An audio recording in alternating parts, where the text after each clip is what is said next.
नमस्कार, मैं संजय सिन्हा। अभी जो कहानी आपको सुनाने जा रहा हूँ उस कहानी का नाम है माँ।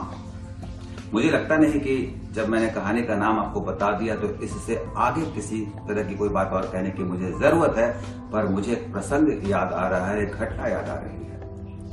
मैं उस दिन पटना गया था और पटना में एक होटल में ठहरा था। मैं सुबह नाश्ते की तैयारी नाश्ता करने के लिए जा ही रहा था कि मेरे पास मेरे साथी मुकेश हिसारिया जी का फोन आया कि भैया आप घर पर आइए नाश्ता करने, माँ बुला रही है। मैं आमतौर पर किसी के घर बहुत कम ही जाता हूँ, लेकिन जब माँ कहीं बुलाती है तो मैं मना नहीं कर पाता और मैं मुकेश हिसारिया जी के घर चला गया। माँ नाश्ता तैयार करके बैठी थी, कचौड़ी, सब्जी और बहुत सारी चीजें। बेटा एक कचौड़ी और खा लो ना। मैंने कहा नहीं माँ, मेरा पेट भर गया है। नहीं, एक कचौड़ी और खा लो, तुम्हारे लिए खास तौर पर एक कचौड़ी मैंने अपने हाथों से बनाई है। मैं कचौड़ी खा ही रहा था, गर्मा गर्म कचौड़ी, तभी माँ ने कहा बेटा मैं तुम्हारे लिए बढ़िया मीठा भी लेकर आ रही हूँ।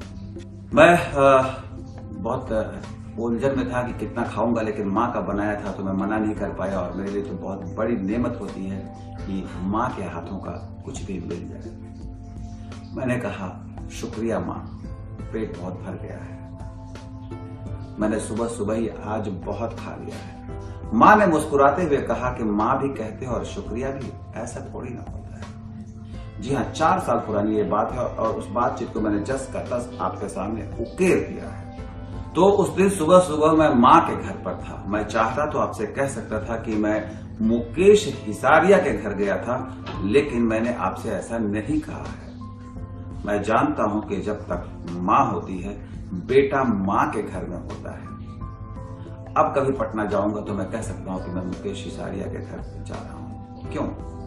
क्योंकि माँ 2 दिन पहले इस दुनिया से चली गई, दुनिया छोड़कर चली गई, रोते बिलखते सभी को छोड़कर चली गई। उस दिन पता चला कि कई साल पहले माँ की तबीयत खराब होने पर ही मुकेश हिसारिया ने अपनी नौकरी छोड़ दी थी और अपनी माँ को इलाज कराने के लिए वेलोर ले गए थे।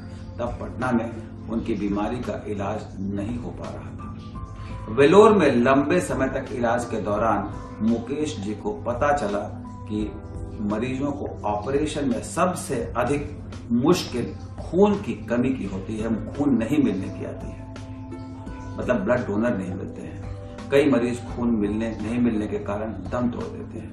वो वहीं कुछ लोगों को जोड़कर मुकेश जी ने रक्तदान की मुहिम शुरू की और इलाज के बाद जब वो पटना लौटकर आए तो अपनी नौकरी उन्होंने छोड़ दी और जुड़ गए समाज सेवा से। ये असली काम शुरू हुआ जो था रक्तदान का। उन्होंने अपने दोस्तों की मदद से एक ऐसी मुहिम छेड़ी कि आज मैं गर्व से कह सकता हूं कि देश में कहीं भी किसी को भी अगर रक्त की जरूरत पड़ जाए तो मुकेश हिसारिया और उनकी देश भर में फैली टीम मुफ्त में वहां तक रक्त पहुंचा सकती है, पहुंचा देती है।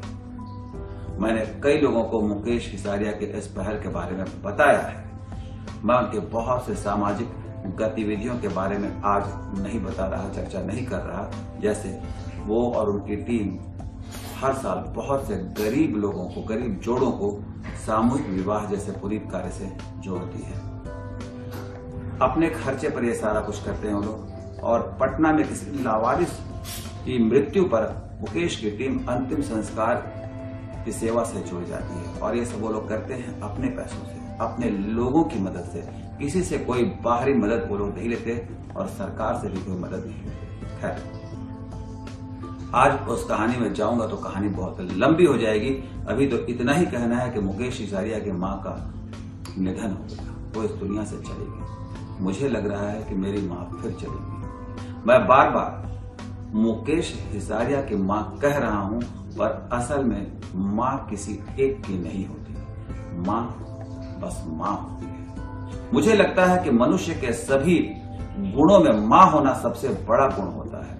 मैं स्त्री पुरुष भेद को नहीं जीता, पर मैं मानता हूं कि पुरुष उस गुण को कभी जी ही नहीं सकते जो एक माँ जीती है। मातृत्व से बढ़कर उन्नत कोई दूसरा गुण नहीं होता। संजय सिन्हा की बात आप याद रख लीजिएगा कि विज्ञान जब बहुत तरक्की कर लेगा, बहुत तरक्की, तब आदमी की जिंदगी से हिंसा शब्द ही मिट जाएगा। मेरी बात याद रखिएगा कि विज्ञान जिस दिन मातृत्व की वैक्सीन, समझ रहे हैं मैं क्या कह रहा हूं, जिस दिन मातृत्व की वैक्सीन विज्ञान ढूंढ लेगा उस दिन विज्ञान की तरक्की का वो चरम होगा। याद कीजिएगा, पार्वती जब काली के रूप में सामने आई थी तो क्या हुआ था?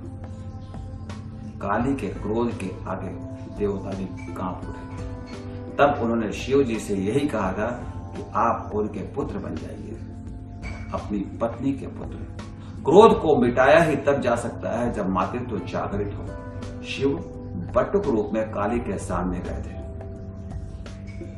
उन्हें मां कहा था, तब काली रुकी थी। उन्हें एहसास हुआ था कि वो तो पार्वती है।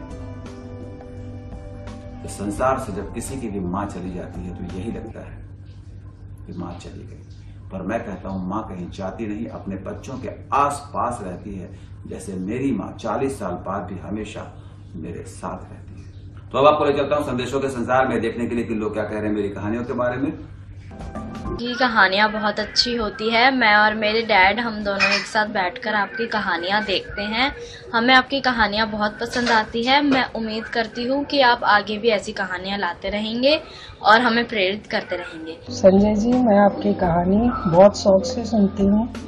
मुझे बहुत अच्छा लगता है। जिस दिन कहानी नहीं सुन पाती उस दिन ऐसा लगता है मैंने कुछ काम ही नहीं किया है सुबह से उठकर।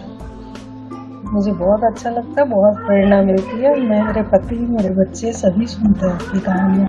आप भी मोबाइल फोन उठाइए और फटाफट अपने संदेश को रिकॉर्ड करके हम तक भेज दीजिए।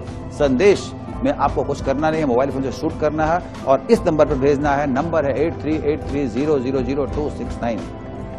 हिंदी में वो नंबर है 8383000269। आप चाहें तो ईमेल पर भी संदेश को भेज सकते हैं। ईमेल आईडी है sskahani@aajtak.com।